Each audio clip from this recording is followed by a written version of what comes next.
He sank into the spreading shadows with curse on his lips.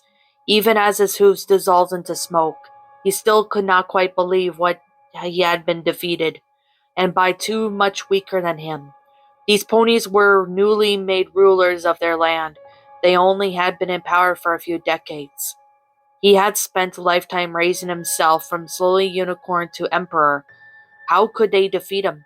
Celestia, the smaller one said, this is too cruel. I did not choose this for him, Luna. He made the choices that led him to this moment. But can we not use the elements again and finish him quicker? Could we not turn him into stone, as with Discord? The elements chose each punishment, reflects to the crimes to punish. Discord is a creature of energy and life, and therefore tendium in stone is the worst price for him to pay. This is a reflection of Sombra's crimes also. I shall not die, he promised as his jaw melted and dropped off. I refuse. Though art's not permitted the choice, monster, the taller pony said imperiously. She was huge, white, and beautiful. He hated everything about her. My defeat hath already taken too long. Would that we had come here sooner. Perhaps we could have saved 5 ponies. Thou hast enslaved a nation, banished its citizenry to oblivion, to keep them from their freedom, and defied fair treaty with Equestria, brazenly devoting thyself into dark magic on our very borders. There is to be no mercy for thee this day, Sombra. He tried to speak through his liquefying face. The words were mangled, although she had spoken so certainly about punishing him. While the white pony turned her face away, she wasn't even going to watch. Hatred flared inside him like black flames. He was not merely dying, he was ceasing to exist. Celestia, that was the smaller one had called her. Celestia, who had come here with her sister to pass judgment on to him. Celestia had given the other order for him to use the strange magical weapons against him. Celestia, who had the audacity to judge him by her morals and onto his soil, his empire, and declare what punishment she thought he could receive. At last, that was what she thought. He had other plans. He had worked so hard and too long to give it all up now. He had sold his soul to the darkness. That level of sacrifice would not be got rid of so easily. I will endure, he managed to say. Thou shalt not be rid of my darkness. Celestia! He roused his body into one last desperate charge. The smaller pony whipped her head up. Celestia, look out! No, he had struck the wrong one, yet there was nothing he could do in his conscious drift away. He had in it to anchor himself, or it would be too late. This one would have to do. Get it off! Get it off! Although she and the taller one blasted him away with their combined power. Enough of him clung and stuck to the smaller sister for his to will sink and his intact will's final revenge. He probed and searched until he found the bright shining corn with it in the pony's heart. Then he wrapped himself around it. Take my darkness, little princess, he thought spitefully. Perhaps this is a better punishment after all. Let us see if thy sister withholds her mercy when it is family, or when it's from. Luna? Celestia waited at the door, allowed to be entrance. When after 5 minutes she was still waiting, she knocked and called again. Luna, art thou within? She could hear the movement, yet still Luna did not answer. Growing worried and irksome, Celestia knocked a third time. She would not have tolerated such rudeness from a lesser noble, but Celestia was a princess. Moreover, she was Celestia's sister, and there was so much to be said for the forgiving power of a family bond. And then there was also her health. Of late, Luna had been suffering from such a potent illness that Celestia had marveled at how quickly Robust Mare could become in the thin, facile smile. that stared at her through the hollow eyes each evening. They had both thought that becoming alicorns would, along with longevity, bestow upon them the gift of immortality. Celestia had never questioned this until now. Luna, she called insistently, art thou within? Speak plain, or shall I be forced to knock down this door? The movement stilled. A few seconds later, the door finally opened. Only though a crack, Luna stared through it with one baleful eye. Celestia was a little shocked at the size of the color in the ring around it. Luna looked like she had not slept in a wink all day. Yes? She asked icily. Celestia shook her discomfort. Evening draws on, dear sister. Soon it shall be time for moon's rise, yet thou art still abed. Luna blinked at her. It took her a few seconds. I understand, she said eventually. I shall stir myself, my thanks, dear sister. Luna! Celestia placed one gold hoof on the door's paths, halting its process as it tried to shut.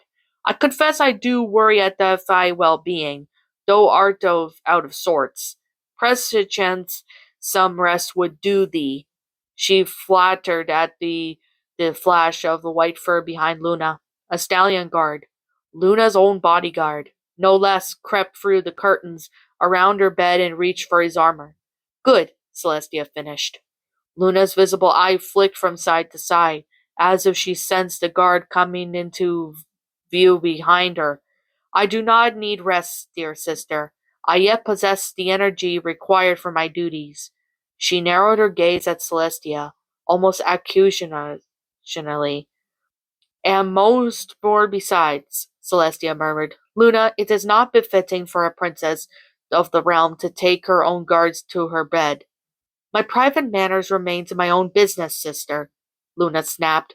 She fetched open the door a fraction, kicked Celestia's hoofs away, and slammed the door with a heavy wood shut. Celestia backed away, shocked and perturbed by Luna's conduct and manner. She had never spoken to Celestia that way before. Neither had she bedded any stallion. So as far as Celestia was aware, although she knew Luna to be attractive mare, the prime of her youth, she yet held a notion of her sister as a foal who needed protection. In the battle against that tyrant Sombra, Celestia had taken lead in ruling their fledgling nation of Equestria. Celestia made rules and consulted Luna as she saw fit. She was older and had other things she had always been thus, long before they received the mantle of royalty. Luna was growing up. Moreover, she was growing up as a princess. The stresses and the strains placed upon her were not the same as they had once been, and though Celestia still sought to protect her from the world, it seemed Luna truly was no longer a filly peering from behind her sister's tail. Celestia could not show her concentration while her own guards looked on. She also returned to her chambers and sat out on the balcony, breathing a small sigh of relief when the moon began to lift into the sky. Celestia hated administration, but understood that it was part of being proficient ruler. Monarchs who allowed these decisions to be made by somebody else were weak and fleeable, not usually out of touch with their subjects, and risking inadvertently training through their own laziness. So much could be done in a ruler's name without them being aware of it. And who suffered from those instances? The populace. She had sworn that would never be the case in Equestria, and this country was to be a paradise and would not fall into the same traps as the Crystal Empire. She was still hounded by the guilt over the Empire. They could have been great allies. Instead, they were their biggest regret. Luna said that she wanted to investigate the stories of what was happening there several months before Celestia finally agreed to go. She hadn't wanted to leave Equestria, worried that without the steady influences of its princesses, it would fall into rack and ruin. What if they were to be killed in battle? Equestria was too new, too defenseless, to be left alone while they went to risk their lives dealing with another nation's problems. The doors to her study clanked open. She really should talk to some pony about oiling those hinges. Metallic hoof steps told her exactly who had to come to see her. Good morrow, dear sister. Yes, good morrow, said Luna. Sister, I do bring to thee a request. Celestia looked up. Oh, from whom? There are plenty of nobility too cowardly to ask for such things for themselves. It was possibly they thought the younger of the two princesses would make a good messenger on their behalf. I wish to extend the night. Celestia blinked, unsure whether she had heard correctly. Thy request is peculiar, dear sister. Pray tell therefore this request doth originate? Neither the where nor where the therefore matter, Luna replied. She blinked rapidly, her eyelids appearing parched and wrinkled. She had looked like a great deal older than Celestia had ever seen her, though it was only a few hours prior. The sickness had taken violent hold, and there was no apparently affecting Luna's mind too. What say thee to my request? What you should I say but nay? Celestia rose from her table and trotted over to her sister's side. Luna, thou art unwell. Thy judgment be too clouded, if thou thinkest of much supplication, wouldest meet aught else. Luna backed away, hissing. Celestia halted abruptly. She had never heard Luna make such a noise before. It was almost feline. And thy judgment is much impaired by thy self-regard, Luna replied. Ponies slumber through my night, and forego its beauty. Their dreams are all out of daylight, and the glory of sunbeams. Fairness dedicates this to be resetified. If we were truly equals in our own ruling on this land, she narrowed her eyes at Celestia. Or be that another untruth? Dear sister, I know not what you say, Celestia protested. Did Luna really try to think she had placed herself above her in archery? They were all equal of all things. Your tongue speaketh quietly, but your hoofs rule alone. What scrolls are these that I have not seen? She gestured at the paperwork on Celestia's table. Mere triflings, farmer disputes and such like. Celestia started to respond. Luna brought both front hooves down to the stone floor in a bone-jarring stamp. Mere triflings, by the estimation, not mine. I was not even allowed to judge whether I could wedge my interest on their outcome. How canst thou speak of us ruling equals, when thy thoughts turn not to over me, even such a small thing? Ponies do not bring their disputes and such like to my moon court. They reserve them from thy attention at the sun court and lay them before thee for thy judgment. Now when I am ever to look upon and comprehend the maneuverings, the intricacies of ruling Equestria, when Equestria chose thee, and thou dost permit it, therefore didst thou did not call me to see the documents? Therefore didst thou think to look upon and solve them alone when the moon is high and I'm awake? Celestia bowed her head, something she would have done for no other pony. My apologies, dear sister. I will allow that, as I thought not of thy feelings of this matter, nor of those who hast mentioned. I will not defer thee again in this manner.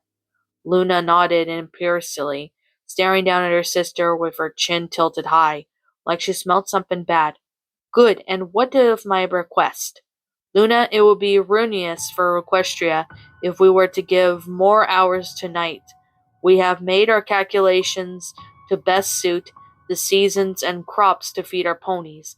The pattern is set, though it would be dire if our personal sensibilities were to affect those who look at us for protection and guidance. They look to thee, Luna snarled and stalked out, lashing her tail like an angry cat. Celestia was left stunned behind that slammed closed door. What's up, my pretties? It's the Lion Queen here.